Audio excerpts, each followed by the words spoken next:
নমস্কাৰ আৰু আজি এই সংবাদমেলত উপস্থিত থকা প্ৰদেশ কংগ্ৰেছৰ সভাপতি মাননীয় ভূপেন বৰা ডাঙৰীয়া আৰু সাংবাদিকসকল, মই চমুকে কম, গোটেইখিনি কথা ইতিমধ্যে আমাৰ প্ৰদেশ কংগ্ৰেছৰ সভাপতি ভূপেন বৰা ডাঙৰীয়া ক'লে।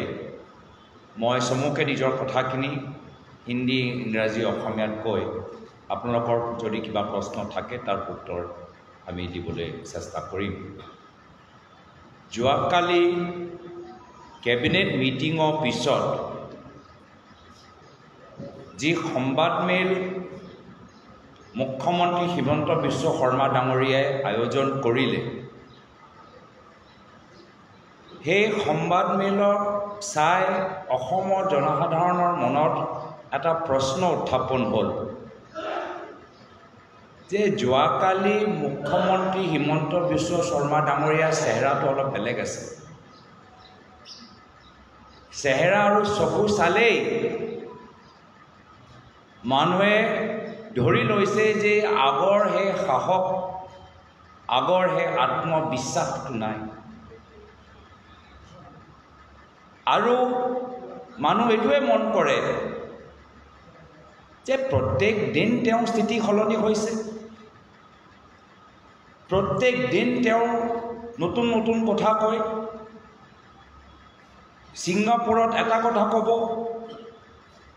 অসমত আহি বেলেগ এটা কথাৰ ওপৰত ফেচবুক পোষ্ট দিব, আকৌ যোৱাকালি আকৌ বেলেগ তেওঁলোকৰ স্থিতি। অসমৰ জনসাধাৰণে দেখিছে যে প্ৰত্যেক দিন মুখ্যমন্ত্ৰী নিজৰ কথাখিনি লাহে লাহে লাহে সলাই আছে। সেইটোৱে প্ৰমাণ যে আজি তেওঁ নিজৰ মনৰ ভিতৰত কিমান ডাঙৰ এটা শংকা। সেইটোৱে প্ৰমাণ যে আজি তেওঁ নিজৰ মনৰ ভিতৰত কিমান অস্থিৰতা।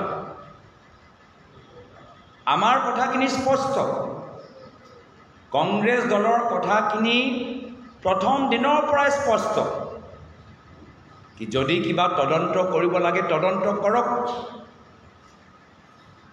আমি নিজৰ যে আমি নিকা মানুহ, সেই স্থিতি আগতেও আমাৰ অটল আছিল, আজিও আছে। আমাৰ কথাখিনি একেই। প্ৰথম দিনত আমি যিখিনি কথা ক'লোঁ, আজিও আমি একেখিনি কথা কৈছোঁ। কিন্তু তেওঁলোকৰ কথা প্ৰত্যেক দিন সলনি হয় আৰু চেহেৰা আৰু চকু চালেই গম পায় যে তেওঁৰ সেই আত্মবিশ্বাসটো হেৰাইছে। এতিয়া মনৰ ভিতৰত সেই ভয় কিয়? মনৰ ভিতৰত কি কথা লয় শংকা? সেই ভয় আৰু শংকা হৈছে আমাৰ প্ৰদেশ কংগ্ৰেছৰ সভাপতি ভূপেন বৰা ডাঙৰীয়া কোৱাৰ দৰে অহা বিধানসভা নিৰ্বাচন 12 মাহ খুব কম সময়ৰ ভিতৰত পাৰ হৈ যাব।